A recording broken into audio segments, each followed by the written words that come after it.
Hey, mister. Hey, your boom. Your boom is in the shot. Hey guys, welcome to another episode of Your Boom is in the Shot. We are continuing to keep the ball rolling with season 2. This is our first non-rewind episode of the new season. Whoop, whoop. Yeah, we're going to actually narrow it down and talk about a specific topic. How about that? Guys, we are going to be talking today about The Invisible Man, which is not a super new movie, but it's about as new as we're going to get in this current day and age with, no movie theaters and all that. I mean, I don't know, man. I heard that Mulan is going to be going straight to Disney Plus. So there we go. There's a future episode. So Mulan, look out for that. We also have a special guest on today, my buddy Zack. Hey, what's up? Hey, Zack. You guys might remember Zack from you were on the Marvel Mania Roundtable, right? Yeah, the Marvel Mania episode. So he's back. That was a fun one, and he's going to join us for this episode. Hell yeah! Pleasure as always. Glad to have you here, Zack. Yeah. Now, I just want to clarify, guys. This is The Invisible Man 2020, not The Invisible Man, like, what was the other one? 19? Good call. Yeah, this is the newer Invisible Man. Yeah. and it's Invisible Man 2020, but I like to call it Gaslight 2020 because it's definitely more like Gaslight than it is like The Invisible Man. Mm-hmm. Yeah, the movie is pretty much about gaslighting, but it's also has been explained to me earlier before the podcast, because I actually haven't seen the film Gaslight. He was saying it's pretty much the same plot. It's originally a play, actually. So I'm sure he'll develop upon that. But first, we want to get into a new thing that we're going to be doing from now on called 30-second thoughts, guys. Because as you know, we get really long-winded. So Ben and I thought it would be helpful if we could try to condense our initial thoughts as much as possible. So we said 30 seconds. That's it. We're capping it. So let's start with the new guy. Yeah. Well, I guess he's not really new, but let's start with Zack. Zack. So yeah, Invisible Man, 30-second thoughts. All right. So overall, my opinion of this movie was that it had a lot of upsides to it. A few downsides that kind of took away from the movie overall. But nonetheless, I enjoyed it. It's definitely one of those movies that I'd be willing to go back to even, in a couple of days. That's about it. That's my thoughts. All right. Hell yeah. Benjamin, what are your 30-second thoughts? Yeah, well, I thought that the movie was okay, I guess. I mean, like, I found it kind of predictable. And, I didn't think it was bad. It definitely surpassed my expectation, but it wasn't spectacular. Like, I found myself like halfway through the movie, like, I kind of want to go do something else instead of finishing it, which is not usually how I approach movies, but that's how I felt about this one. All right, fair enough. So for my 30-second thoughts, I'm going to say I more or less agree with you, but I'm a little more positive. Like, I agree that it was better than I thought it would be, but definitely not a masterpiece. A lot of the themes were pretty relevant with the gaslighting, stuff like that, toxic relationships. There was a surprising amount of depth story-wise for a quote-unquote, horror movie, kind of, newer horror movie. But yeah, overall, I liked it. I thought it was well shot, cool techniques with the camera, and that's 30-second thoughts. Awesome.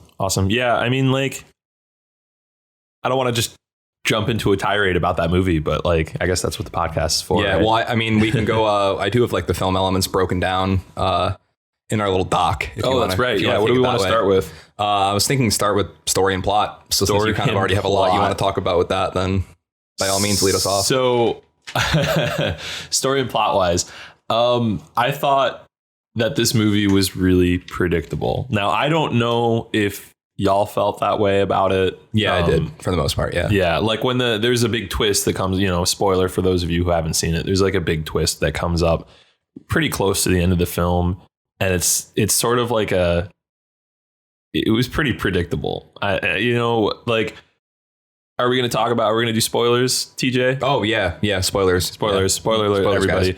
I think going forward, you can expect that we're generally going to have some spoilers in our episodes. I think anytime we talk about something for an entire episode, we're going to spoil it because you kind of have to. I mean, you can't spend a whole, so suck episode. It up. Yeah. Suck it up. Yeah. Well, when she unmasks the invisible dude who's been tormenting her, and it's the brother instead of like her abusive ex-husband. Yeah. I was like, oh, what a surprise. It's the brother.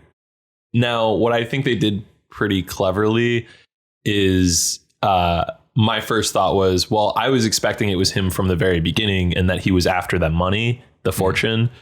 And it didn't end up being the motive and by the end of the film, it was actually all going back to Adrian being a piece of shit. Yeah. An abusive piece of shit. Though they never really explain what happened. They just kind of imply, like, I think you're meant to believe that the main character, whatever her name is, the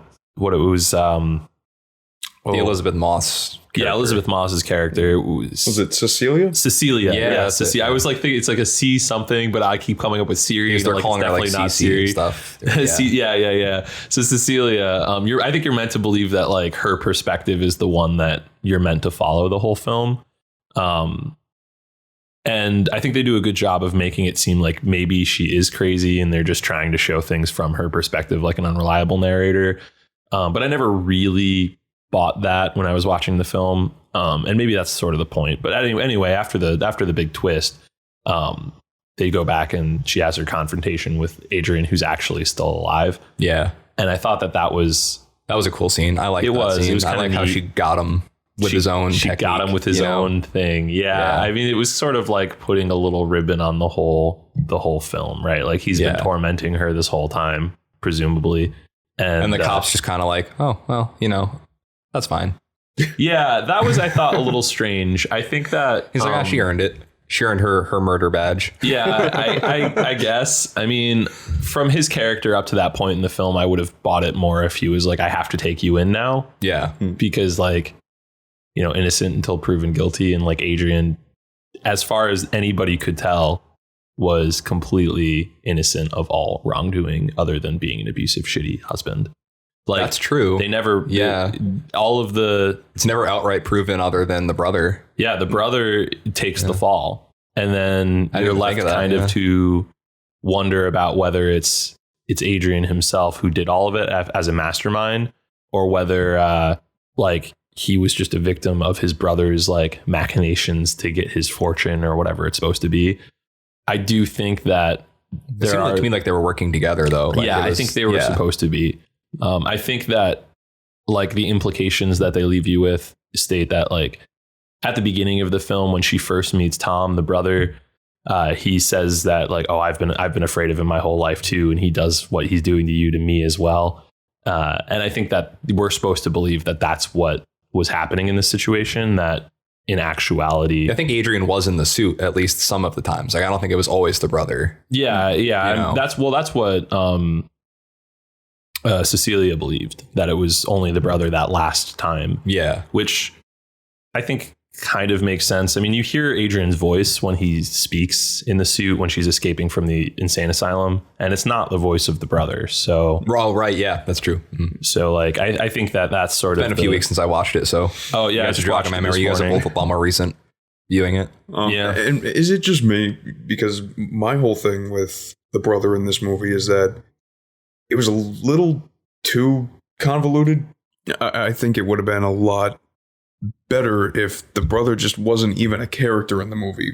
For me personally, I don't think he really added anything other than to just be there for a plot twist. Yeah. Yeah, I guess I can agree with that. Yeah. I mean, it would have been more intimate if it was just the thing between Cecilia and Adrian. Yeah. Yeah, I mean, I think they could have had like that final fight scene in the asylum. Mm-hmm. That could have been the end of it. Like he could have just she could have shot Adrian. The movie could have been an hour and a half instead of 2 hours. That sequence is sick though. Yeah, that sequence is the only part of the movie I actually like, to be honest with you. Yeah, like the tension of like going down the hallway and all the guards keep coming out and getting killed like one after another or taken out in some way.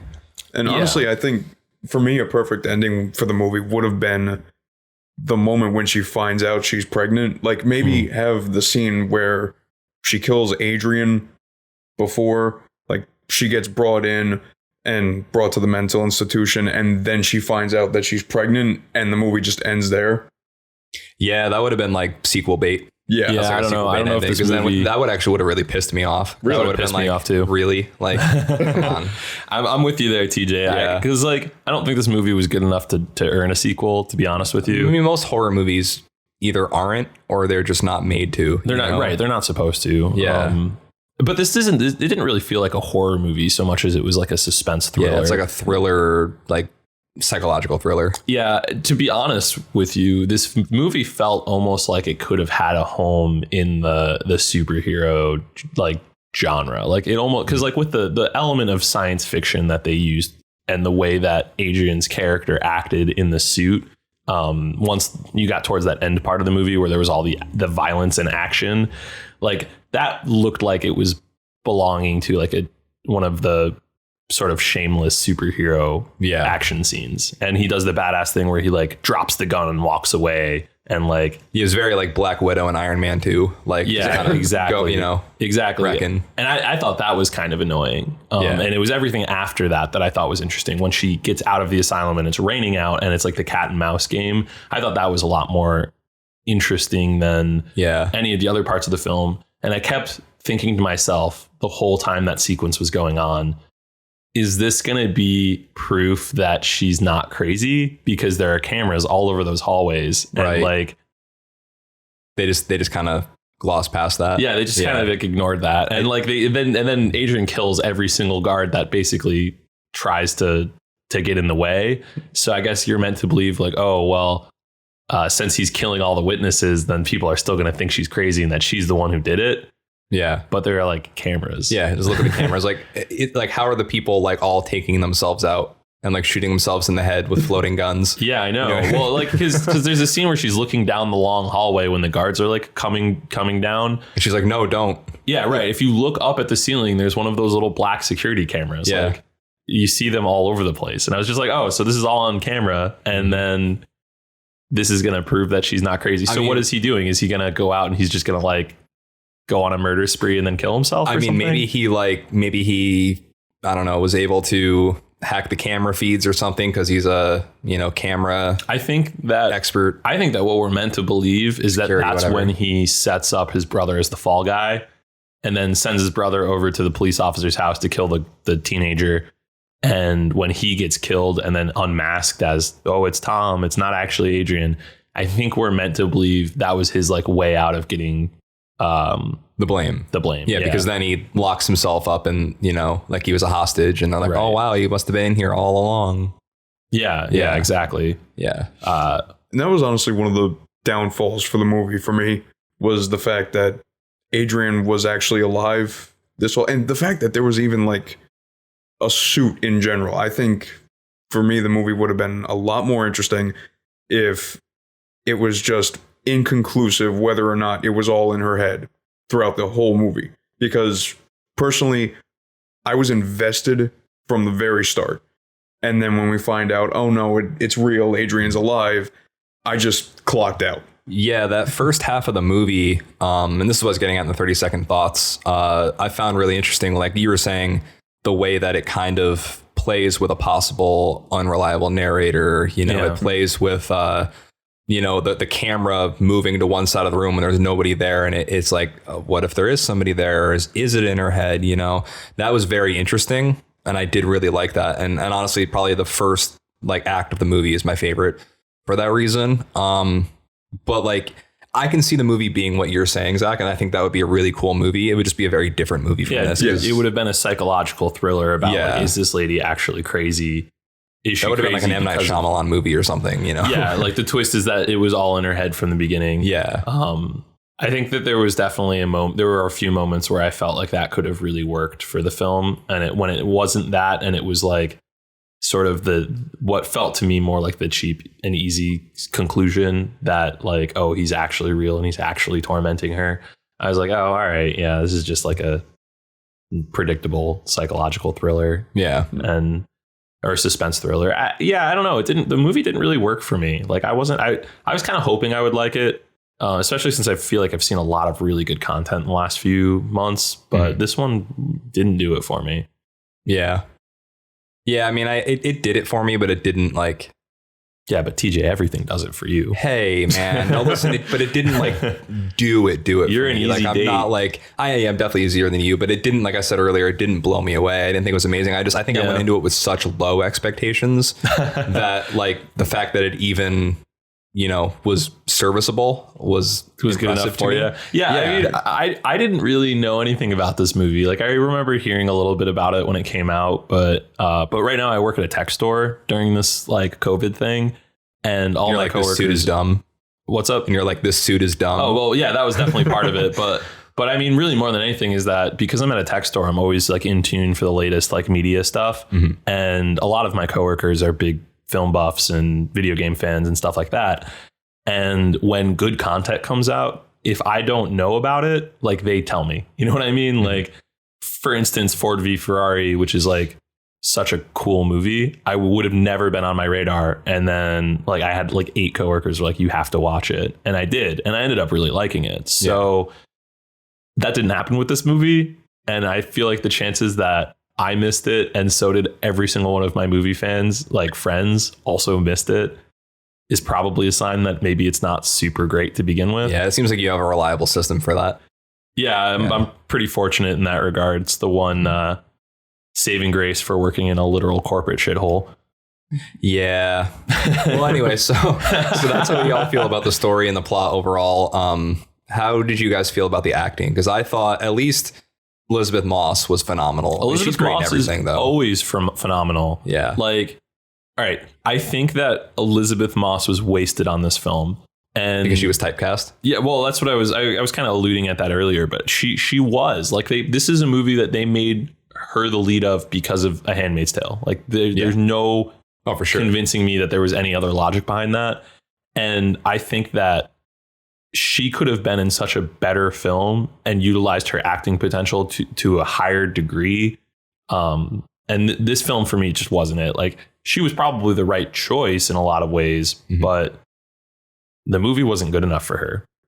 Yeah, I mean, I guess that's fair because she is so good that in a lot of ways she carries a lot of scenes. Like, there's like, for example, there's the scene with her and her sister in the restaurant where her sister gets her throat slit, and just the looks on her face just carry that whole scene, because like that scene could have very well been played for like dun dun dun, and it's that I think that goes to your point of like, yeah, she might be a little too good for the basicness of the movie, but it's kind of, it's good for the movie because she carries it, but it maybe isn't the best for her, I guess. I don't know. Yeah. I mean, I think I would have rather seen her in a film that she could really add to. I think that she carries this film, but like, I don't want broken back Elisabeth Moss. I want like, yeah. You know, I want her to be in a film where her supporting cast elevates her, you know, and I don't think they really do that in this film. She's I mean, it's very intentional because it's what the story is, but she's isolated the whole movie. Like it's her against everybody else pretty much, for sure, from the start. Yeah, but I don't think any of the other actors like really sell much. They're all more or less serviceable. I mean, I thought like the Adrian guy was pretty good. I liked his one scene in the whole movie. Yeah, but I just thought the way he was, just something about his eyes. I don't know how else to describe it. There was something where like he was talking, like he was playing it very straight to her, saying like, oh, you know, it's all good. I mean, he was fine again. But you like, there's something about the vibe that I think it's an underrated thing that he did, where you can tell if you know a manipulator in real life, you can see it in the way the look on his face. I mean, he's acting the whole time, right? Like he's acting within his character that he's actually acting. Like, I think that's an impressive thing for any actor to do in general, to pull off like playing a character who is believably acting, but you as the viewer of that content know that it's an act.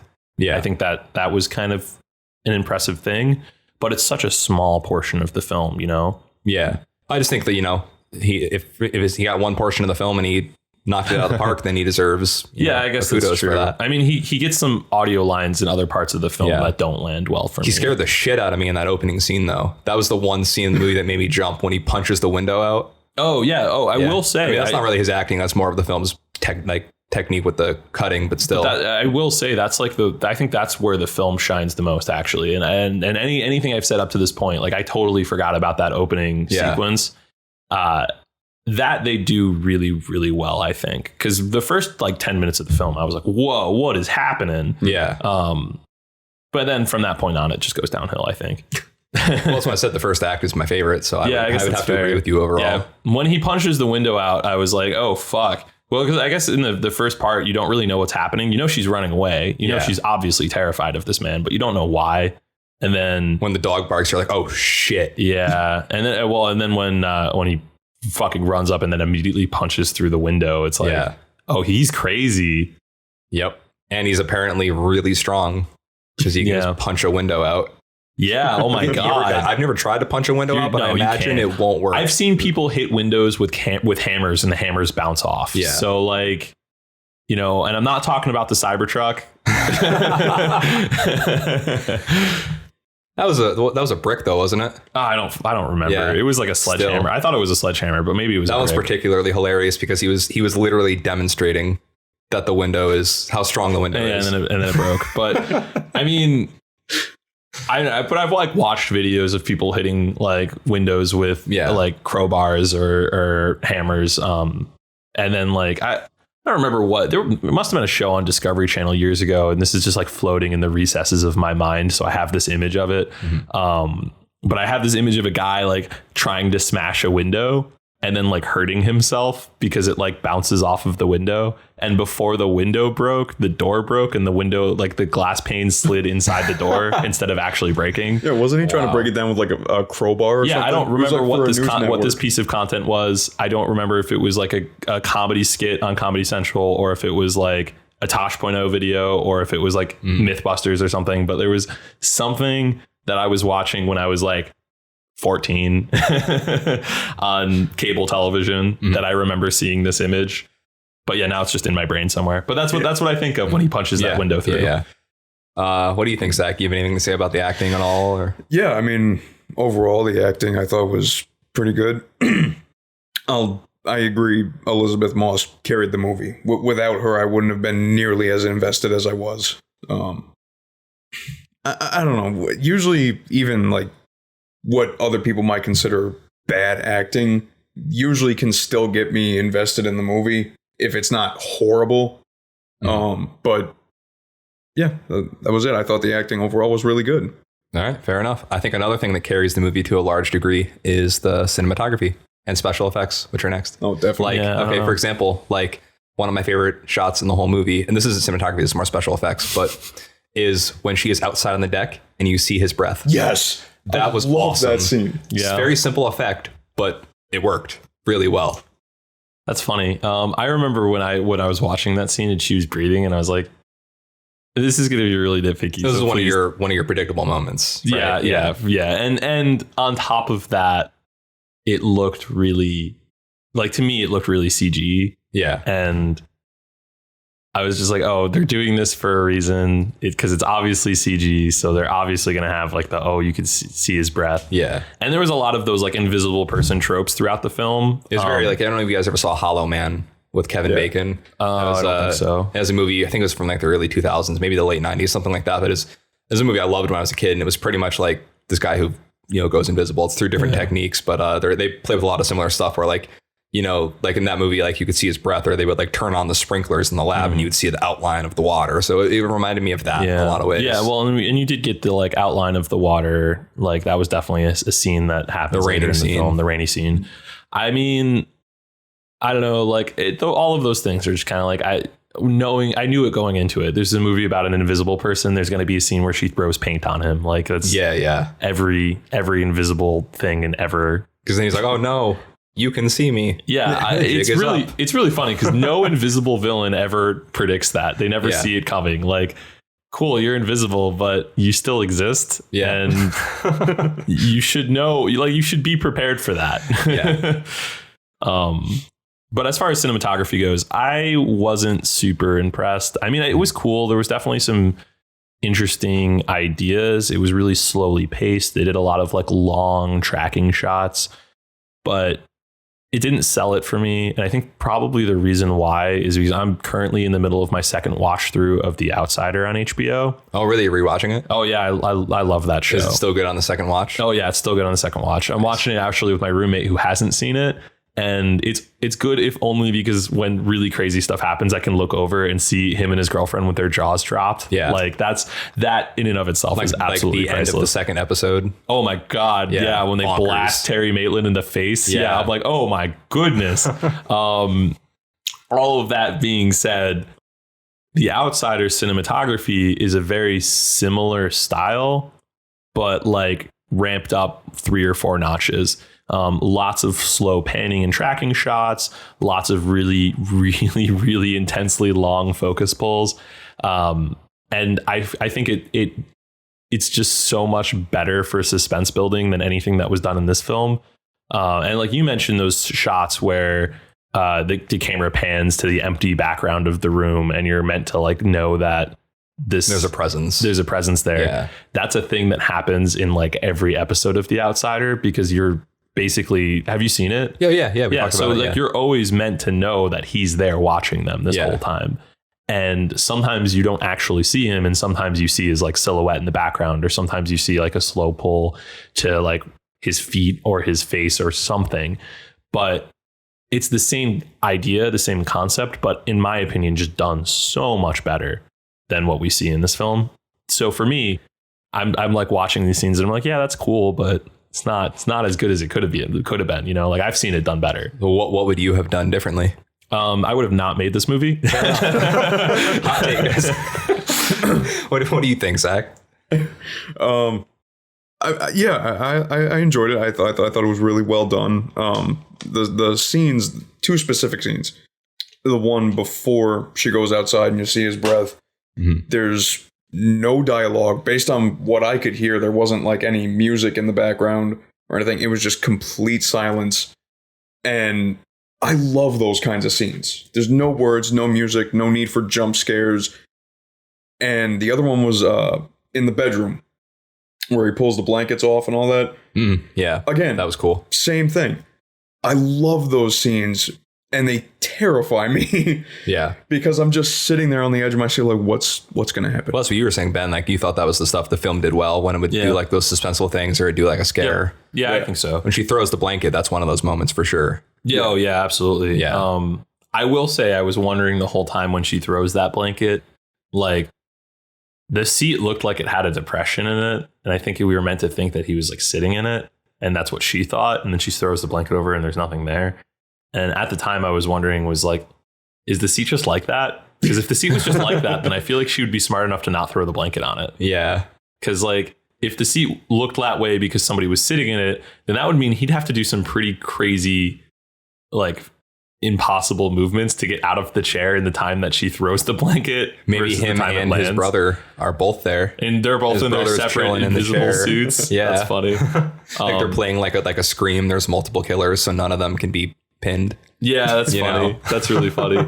You know what I wonder? I know this is more like plot stuff, but I wonder about the integrity of the suit, because I feel like it gets stabbed and like paint thrown on it and like all kinds of crazy shit. And it's just a bunch of little like lenses. Yeah, it's like a bunch of little tiny cameras. And I keep like every time like he's like half invisible and then half not invisible, then like it's like flickering in and out. And the whole time I'm just like, why? I mean, I know it's for dramatic effect, but like what technology would it's like do that? He has Kevlar or something. Like all the cameras are like Velcroed to the Kevlar or some shit, you know? Yeah. But like, also, if it stops working, why does it start working again? Like, I feel like if the camera gets stabbed out, it's done. Like that'd be like a section of that suit doesn't be work like a anymore. Dead pixel, you know? Why is it like why is his whole suit flickering in it? I mean, I'm sure you could, you know, hand wave some kind of like, maybe they're all in the same circuit. The circuit's like not working. I don't know, man. Yeah, no. But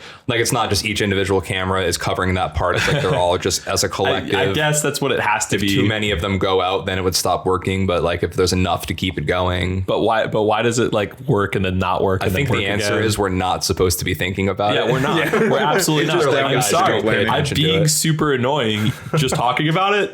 But no, like it bothered me. I mean, I think don't use my catchphrase. Should be talking about it, but I don't think they want us to be. No, they definitely don't want us to be. Yeah, that's a pan shot. That's a pan shot. Oh man. Yeah, I mean, going back to cinematography though, I guess it's like it's fine. it's definitely better than some movies. You know, it's not like it's better than most Marvel movies. Fair enough. But Zach, you mentioned something about sound and their use of silence in that film. Yeah, actually, sound design's the next thing, so we'll just move right on to that. Okay. Yeah. I think that my personal opinion on the sound is that it was done exactly as I would have expected to be. Yeah, right. Same. Compared to the rest of the film, nothing happens that really blows my mind in terms of sound. Well, it's just it's a Blumhouse movie through and through. Yeah. You know what I mean? And like down to the sound and everything. So that's why it's so, predictable in that way. Yeah, and I think I did find myself at least getting suspending my disbelief enough that I didn't notice when cool things were happening with the sound, which is, I guess, sort of the goal in a suspense film. Mm-hmm. But I know that there was some pretty intense sound moments with when he steps on the blanket. Yeah. And I don't remember what they were. I remember that there was something in the audio happening to build my tension because there's no way that shot. I don't remember exactly, but it was the floor creaking or something. I don't know. Might have been. Yeah, but also there's the silence that the movie uses. You could, you're saying. Yeah. Because it's a pretty quiet movie. It adds to that suspense and that tension because not only is the camera lingering, but it's dead silent. Yeah, I think it's done best in that first scene. I think going back to that first scene where the suspense was so enthralling because you didn't really know what was going on. But then all of a sudden you get towards the end of that scene and she sets off the car alarm and you went from barely a whisper to absolute madness, loud car alarm. And now you're oh shit, he's going to wake up. Mm-hmm. There's no way he's not going to wake up from his car alarm going off. Granted, they did do that really cliche bait thing where she makes a noise, but then he doesn't wake up, but then she makes a louder noise and then he does. Yeah. And I was that's a little cheesy, but I'm willing to forgive that. Forest for the trees, right? Forest for the trees. Yeah. as you like to say. But you know what? I like my trees to look nice, and I like my forest to have a bunch of trees that are nice trees. I don't want my forest with ugly trees in it. Otherwise, what if your whole forest is beautiful, but there's just one shit tree? Chop that fucking shit tree down. But what if you just don't look at that tree? No, I can't just not look at it. It's like seeing a car accident on the side of the road. You can't look away. It's horrifying and awful. Rubbernecking, right? What's up? You're rubbernecking. You're yeah, right. Yeah, I'm totally a rubbernecker. Yeah. That's 100% the kind of person that I am. Yeah. Zach, sound design, man. Yeah, you brought it up. Yeah. That's your topic, bro. Come on, man. What are you doing? Go. Fuck, you're making us carry it. She carried the movie. Fuck, I don't really have anything else to add. I don't. Listen. I know nothing about sound design. I know nothing about the inner workings of the movie. So I'm just going based off of what I see and hear. That's fair. No, I mean, hey, that is fair. That's valid. That's valid.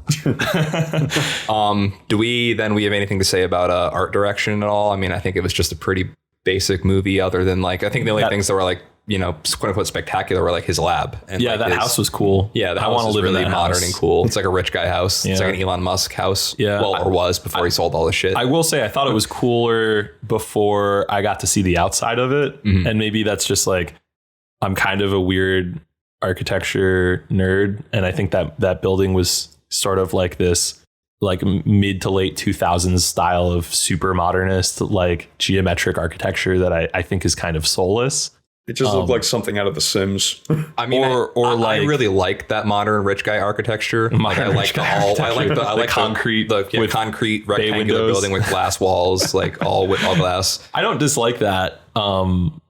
But it did kind of set up those the rich douchebag, which from a character perspective, I guess works. Yeah, he is a rich douchebag. I mean, in the establishing shot when the movie opens up, it's that water. It's the ocean shot, and you're looking at the house from the ocean, and the lights are on, and it's this little square block overlooking the ocean on this giant cliff, and I'm oh, that's cool. That's a cool house. I'm excited to see inside of it. And then they go into the inside of the house. I'm oh, it's a rich guy house. That's cool. And then when she escapes and she leaves the house, and again, this is ultimately does not matter whatsoever. But I thought the house was really blocky, and I was oh, I was expecting something a little bit more Did you want like Nosferatu's castle? Yes, I would have loved Nosferatu. Do you know how awesome that would have been if that film was a fucking like gothic castle and everything else was the same, but his house was a gothic castle? Like, what does that tell you about the kind of person that he is? Like his house that he's got, it's like it's a rich guy house. Yeah. Contemporary rich guy house. But if it was a gothic castle, it's like he's rich, but he's also weird and he's also dangerous, which is like so much more interesting. And then she would find his lab by like pulling a book on a bookshelf. Oh my God. Honestly, you know what's, yeah. So as cliche as that is, that's the most cliche thing in the world. But I would have loved it. Just finds a cigar and still hot. There's like one of those like a Batman little like bust statue, and you lift up his head or something. There's a fireman's pole. Yeah. Oh my goodness, that would have been a little bit too much. But I don't know. I think it would have been funny if there was like, or maybe not funny, but I think it would have been an interesting tell if that's how if that's how she discovered his lab, or that's how that's how she moved through the house. Or even if it was like their bedroom was that beautiful modernist architecture and then she leaves the bedroom and then it's a weird gothic castle. It does remind me of something I thought was kind of like dumb shit though, is how she gets into there in the first place. Or I don't remember, it's not into the lab, but it's into where his suit is, I think. And she's like, what's the password? Oh, it's my birthday. Or so romantic. Yeah, you're like, oh, what a hopeless romantic Adrian is. Yeah, I don't know. Like, I think that we were still early enough in the film that it wasn't 100% clear whether he was real or not. Yeah. And I think that at that scene, I think that's pretty much where we know, because she finds the suit. But what would have been, you know, because Zach, you mentioned earlier like a film where it was like psychological about whether it was like her in her imagination or not. Yeah.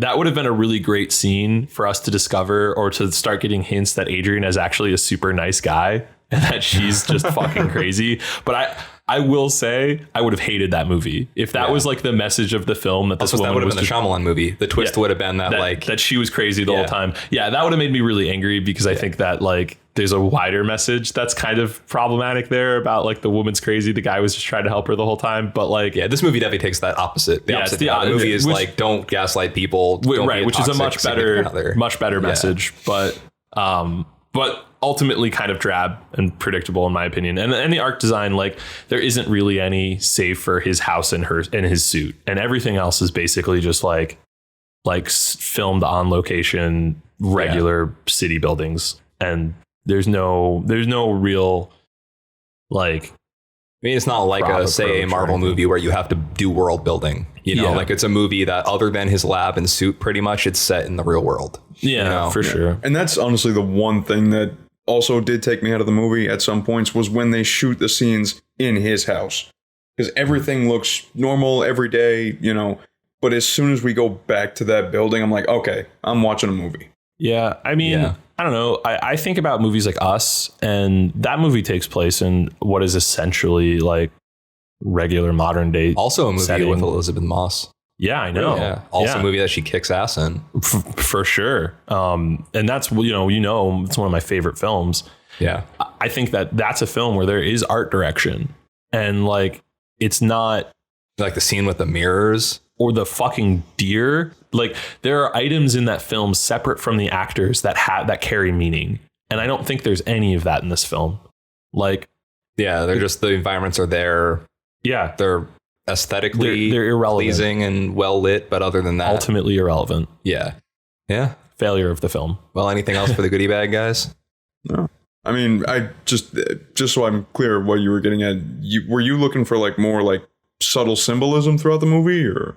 I think that generally is a quick way to my heart. Subtle symbolism. Yeah. But I just mean that like in the way of art direction, like there really isn't much. And I think that is an important aspect of film, and is one of my favorite aspects of film. I mean, some of my favorite movies are not necessarily movies that are critically acclaimed, but movies that have really good art direction. I think a good example is Solo, right? I hate that film. It's a shit movie. It's a shit Star Wars movie. But it's got beautiful art direction.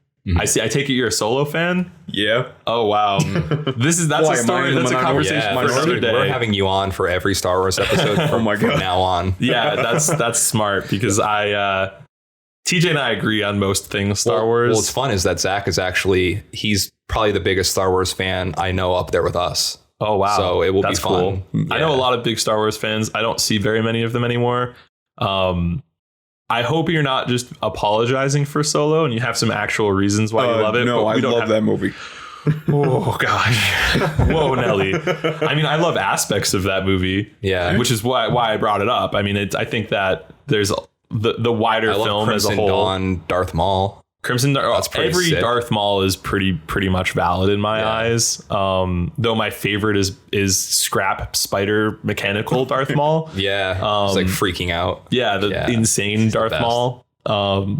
But I don't want Star Wars to hijack another episode, so we could talk about that later. Yeah, we've got some cool Star Wars related stuff coming up soon. So yeah, but anyway, more stuff for the goodie bag. I think that y'all should just skip this film. All right, guys, that's it. See you later. Yeah, that's my final verdict. How about you, Zach? Final verdict? Final verdict. I like it. It's not one of my favorites, but I think it's a good movie. Would you recommend it to people? I would, yeah. All right. Zach, we're not going to get along. So I'm somewhere in between you guys. I would recommend it to anybody who's a fan of like those Blumhouse horror movies. Yeah. If you like Elisabeth Moss, you'll probably like it. My mom is a huge fan of Handmaid's Tale and, was really excited to see this movie. So, it's probably great too.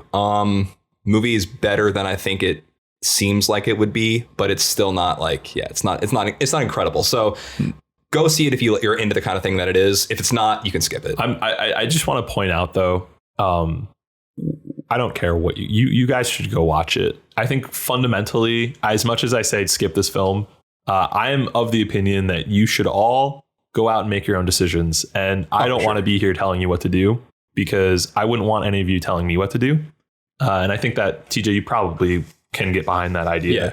And it's not that we're telling you what to do. It's like kind of giving our recommendations or lack thereof. It's like, can we tell you should see it, or can we not, and why? You know what I mean? It's not like we're saying do not go see it, or go see it.